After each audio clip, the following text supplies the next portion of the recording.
अरे ये क्या रजनी, तू ये बाजार से फिर से बासी सब्जियां उठाकर ले आई। अरे हमें ऐसी सब्जियां खिलाकर जल्दी मारने का इरादा है क्या? अब तो भगवान ही बचाए हमें। क्या माँ जी, आपको तो बस मुझसे लड़ने का बहाना चाहिए। घर में आप किसी से भी पूछ लीजिए कि ये सब्जी ताजी है या बासी। हाँ हाँ, रहने दे। वैसे भी तुझसे कौन ही जीत पाया है बहस करने में। चलो अब जो भी लाई हो वो बना लो, बहुत भूख लगी है। जी माँ जी। रजनी रसोई में जाकर खाना बनाने लगती है।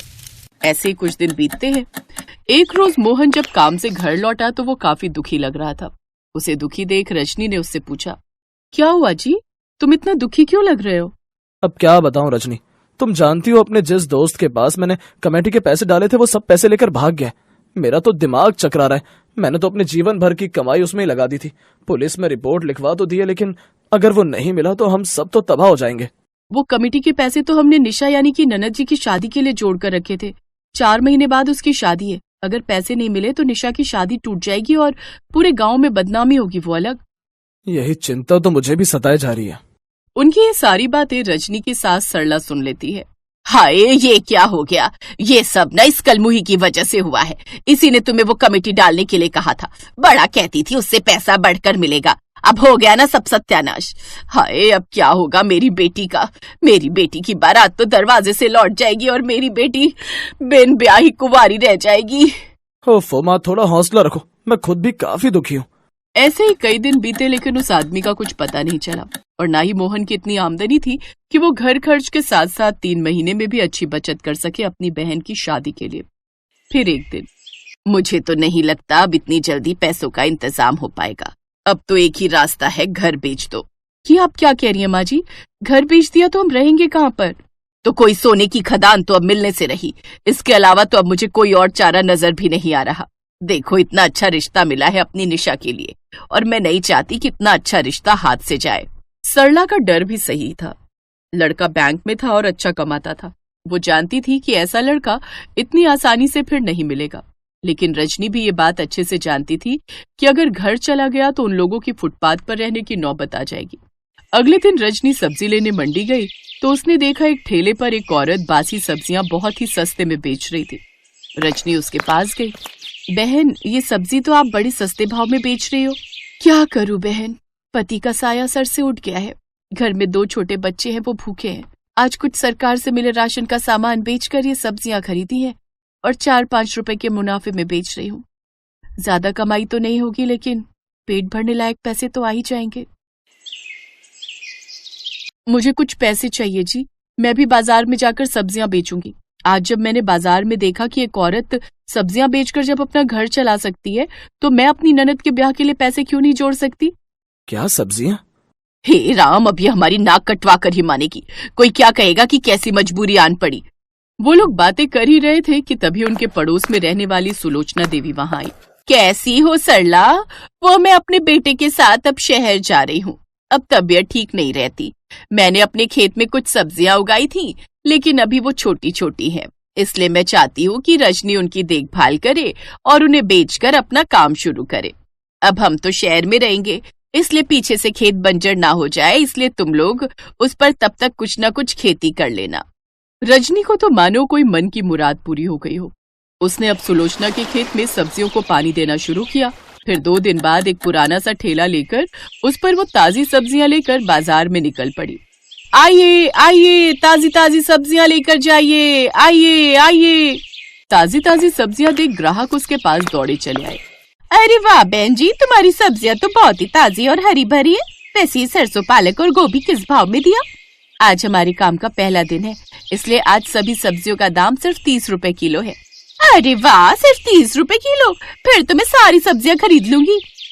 पहले ही दिन उसकी अच्छी खासी कमाई हो गई।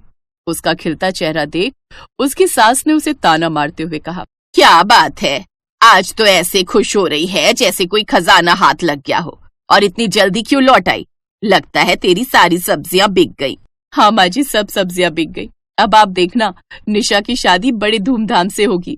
अभी 2.5 महीने ही बचे हैं अपने पास। देखती हो तू कितना कमा लेगी। माँ जी, निशा की शादी पर कोई आंच ना आए, इसकी जिम्मेदारी हम सबकी है और मैं ऐसा बिल्कुल नहीं होने दूंगी। तभी निशा मुंह लटकाए हुए बाहर आई। ओफो, अब तू क्यों मुंह लटका कर घूम रही है? माँ, सूरज जी का फोन आया था, वो कह रहे थे कि बारात का इंतजाम बढ़िया से होना चाहिए, वो भी किसी एसी वाले होटल में। उनकी इस बात पर मैं कोई जवाब ही नहीं दे पाई।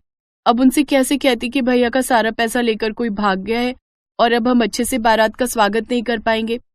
तुम घबराओ नहीं निशा, तुम उनसे कह देना कि बारात का इंतजाम अच्छे से हो जाएगा। वो चुपचाप वहां से चली गई। फिर घर के कामकाज में लगकर वो खेत पर काम करने चली गई।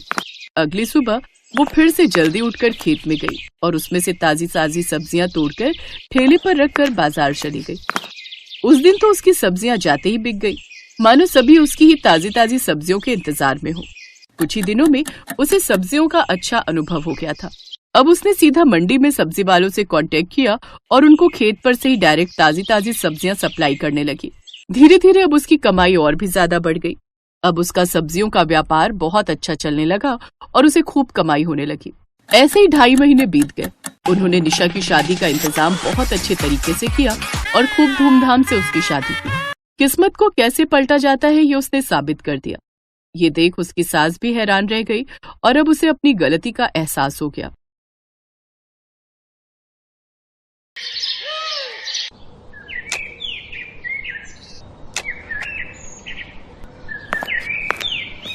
सुनिए, अब थोड़ा रुक जाइए, आ जाइए, खाना खा लीजिए। अच्छा, अब क्या बनाया है आज खाने में? करारी भिंडी, आपको बहुत पसंद है ना? अरे राधिका, खुश कर दिया तुमने तो। क्या खुशबू है, मजा आ जाएगा आज तो खाने में। अब बस खुशी होते रहोगे या खाओगे भी? अब तुम भी आओ ना। नहीं, मैं बाद में खा लूंगी। अरे बाद में नहीं, आ जाओ मेरे साथ खाओ।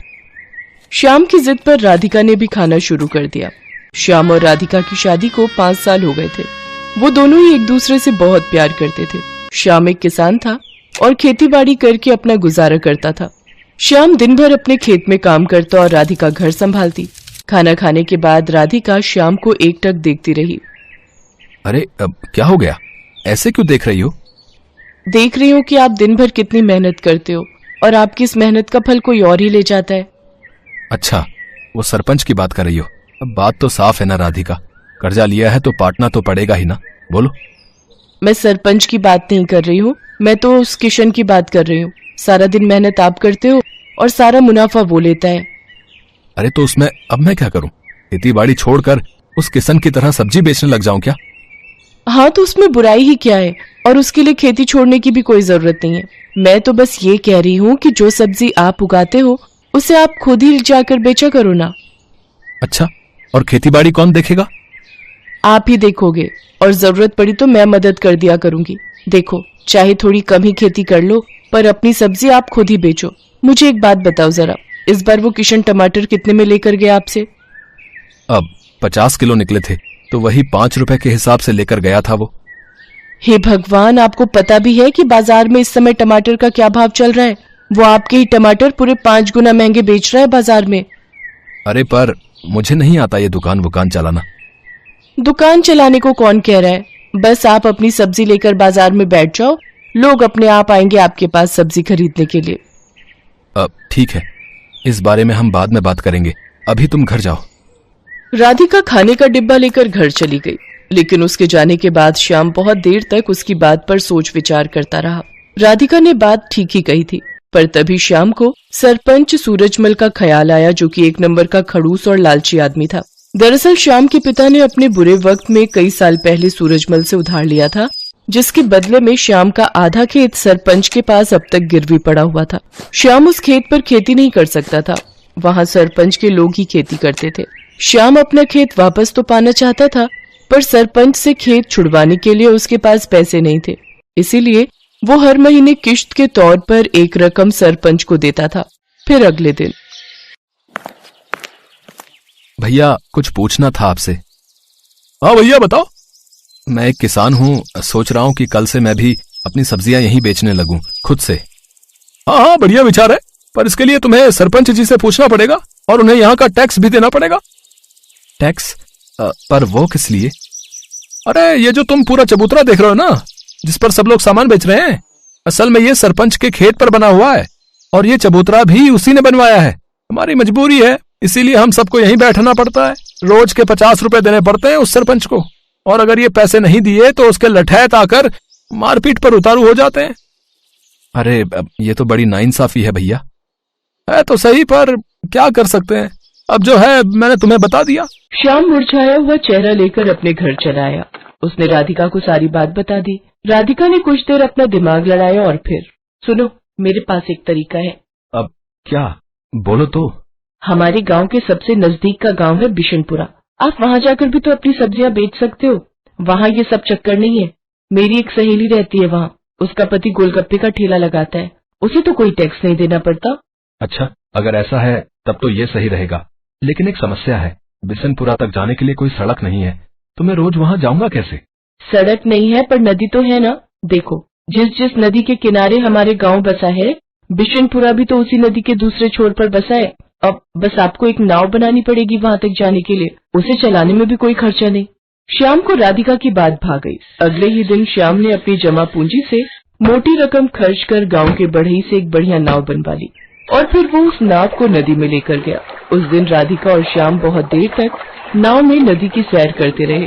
श्याम नाव चलाकर उसे बिशनपुरा तक घुमा लाया। राधिका ने देखा कि वहाँ राशन वगैरह की दुकानें तो थी, पर सब्जी की दुकानें बहुत ही कम थी और ये देखकर श्याम और राधिका की अच्छी कमाई की उम्मीद और बढ़ गई। अगले दिन से ही श्याम अपनी नाव से सब्जियां लेकर बिशनपुरा जाने लगा। वो वहाँ जाता और सब्जी बेचता। बिशनपुरा के लोगों को भी उसकी सब्जियां पसंद आई, क्योंकि सीधे खेत से लाने की वजह से वो सब्जियां बहुत ताजी रहती थी। साथ ही श्याम सब्जियों के वाजिब दाम ही लेता था। तो इस तरह राधिका और श्याम के दिन बहुरने लगे। फिर कुछ दिनों के बाद, राम राम सरपंच जी। आ गया तू शामू? जी मालिक।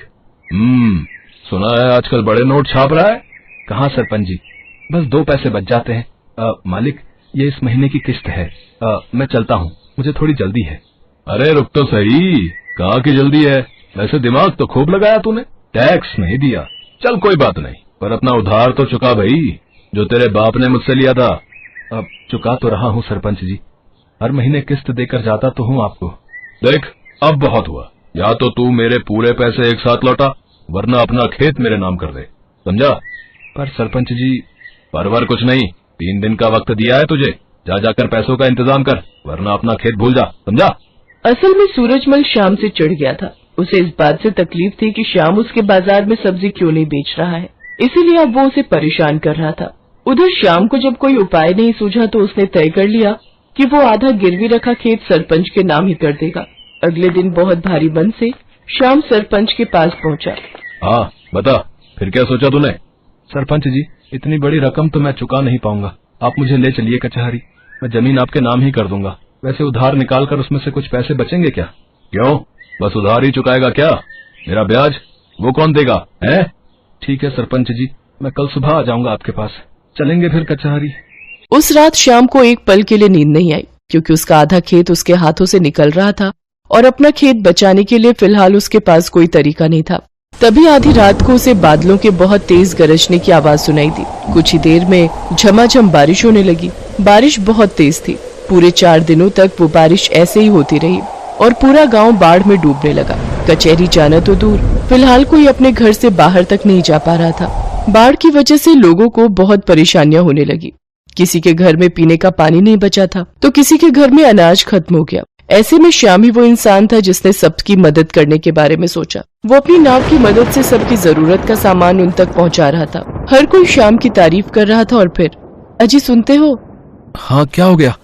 अरे आपने सुना क्या? सरपंच जी के घर की दीवार गिर गई है।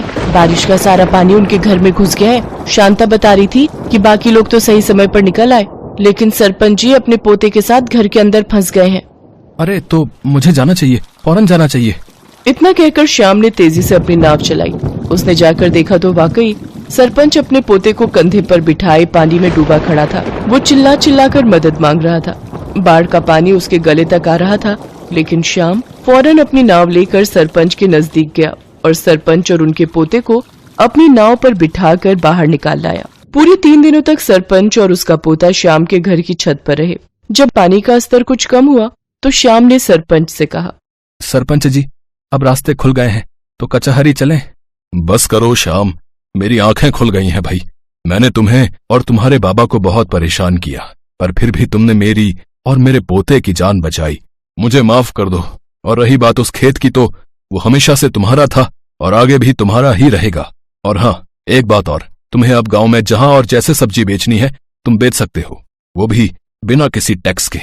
सरपंच की बात सुनकर श्याम और राधिका खुशी से मुस्कुराने लगे। बारिश थम गई थी, लेकिन उसने सूरजमल के मन पर चढ़े मैल को हमेशा हमेशा के लिए धो दिया था।